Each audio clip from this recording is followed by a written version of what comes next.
India versus south Africa test சீரீஸ்க்கான Indian team playing eleven தான் நம்ம பார்க்க போகிறோம். வர டிசம்பர் 26 வந்து பார்த்தீங்கன்னா இந்த ஒரு டெஸ்ட் சீரீஸ் ஸ்டார்ட் ஆக போகுது. ஒரு 2 மேட்ச் கொண்ட ஒரு டெஸ்ட் சீரீஸ். ஃபர்ஸ்ட் டெஸ்ட் வந்து பார்த்தீங்கன்னா செஞ்சுரியில் நடக்குது. செகண்ட் டெஸ்ட் வந்து பார்த்தீங்கன்னா கேப்டவுனில் நடக்குது.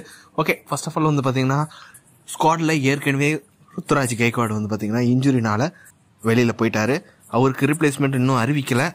எப்போ அறிவிப்பாங்க அப்படின்றது தெரியல. ஓப்பனிங்கை பொறுத்த வரைக்கும் சுப்மன் கில், ரோஹித் சர்மா, கேப்டன் ரோஹித் சர்மா வேர்ல்ட் கப்க்கு அப்புறம் வந்து பார்த்தீங்கன்னா ரிட்டர்ன் ஆகுறாரு. 1 டவுனில் யார் விளையாட போறா, ஜெய்ஸ்வால் அப்படின்ற மாதிரி ஒரு தகவல் வந்திருக்கு. நம்பர் 4ல் விராட் கோலி, நம்பர் 5ல் ஸ்ரேயஸ் ஐயர், நம்பர் 6ல் வந்து பார்த்தீங்கன்னா விக்கெட் கீப்பர் ஸ்லாட்டில் கேஎல் ராகுல், நம்பர் 7ல் வந்து பார்த்தீங்கன்னா ரவீந்திர ஜடேஜா, நம்பர் 8 ஷார்துல் தாக்கூர், அதுக்கப்புறம் ஃபாஸ்ட் பவுலர்ஸ் தான் சிராஜ், ஜஸ்பீத் பும்ரா.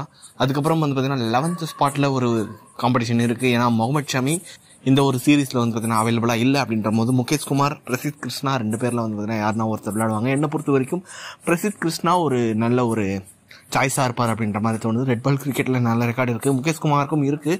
பட் வந்து பார்த்தீங்கன்னா சவுத் ஆப்பிரிக்கா மாதிரி ஒரு பவுன்சி கண்டிஷனில் பிரசித் கிருஷ்ணாவோட ஹைட்டை நம்ம வந்து பார்த்தீங்கன்னா ப்ளஸ் பாயிண்டாக எடுத்துக்கிட்டு அவரை நம்ம வந்து பார்த்தீங்கன்னா யூஸ் பண்ணலாம். முகேஷ் குமார் ஒரு ஷமி மாதிரியே ஒரு சீம் பவுலர். பிரசித் கிருஷ்ணா கிட்ட அந்த ஹைட், அதுக்கப்புறம் அந்த பவுன்ஸ், அவர் வந்து பார்த்தீங்கன்னா ஒரு இக்தடெக் பவுலர் அப்படின்ற போது ஃபர்ஸ்ட் ப்ரிஃபரன்ஸ் என்னை பொறுத்த வரைக்கும் நான் பிரசித் கிருஷ்ணா அப்படின்ற மாதிரி சொல்வேன். இந்தியன் டீம் எந்த ஒரு ஐடியாவில் எந்த ஒரு ஸ்ட்ராட்டஜி யூஸ் பண்ணி யாரை விளையாட வைக்க போகிறாங்க அப்படின்றது தெரியல. ஓகே, இதுதான் வந்து பார்த்தீங்கன்னா என்னோட ஒரு பிளேயிங் லெவல். அது மட்டும் இல்லாமல் வந்து பார்த்தீங்கன்னா ஸ்குவாடில் வந்து ரவிச்சந்திரன் அஸ்வின், ஸ்ரீகர் பரத்லாம் இருக்காங்க. ஸ்ரீகர் பரத் வந்து பார்த்தீங்கன்னா கேஎல் ராகுலுக்கு ரீப்ளேஸ்மெண்ட் விக்கெட் கீப்பர் ஸ்லாட்டில் இருக்காரு. கேஎல் ராகுல் ஃபர்ஸ்ட் டைம் வந்து பார்த்தீங்கன்னா ஒரு டெஸ்ட் சைடில் வந்து விக்கெட் கீப்பிங் பண்ண போகிறாரு. அஸ்வினுக்கு வாய்ப்பு கிடைக்குமா அப்படின்றது தெரியல. செஞ்சுரியன் வந்து பார்த்தீங்கன்னா ஒரு ஃபாஸ்ட் பவுலிங்க்கு சப்போர்ட் பண்ணக்கூடிய ஒரு விக்கெட். அதனால் வந்து பார்த்தீங்கன்னா 4 பவுலிங் ஆப்ஷன், ஃபாஸ்ட் பவுலிங் ஆப்ஷனோட இந்தியன் டீம் விளையாடுவாங்க அப்படின்ற மாதிரி தான் எனக்கு தோணுது.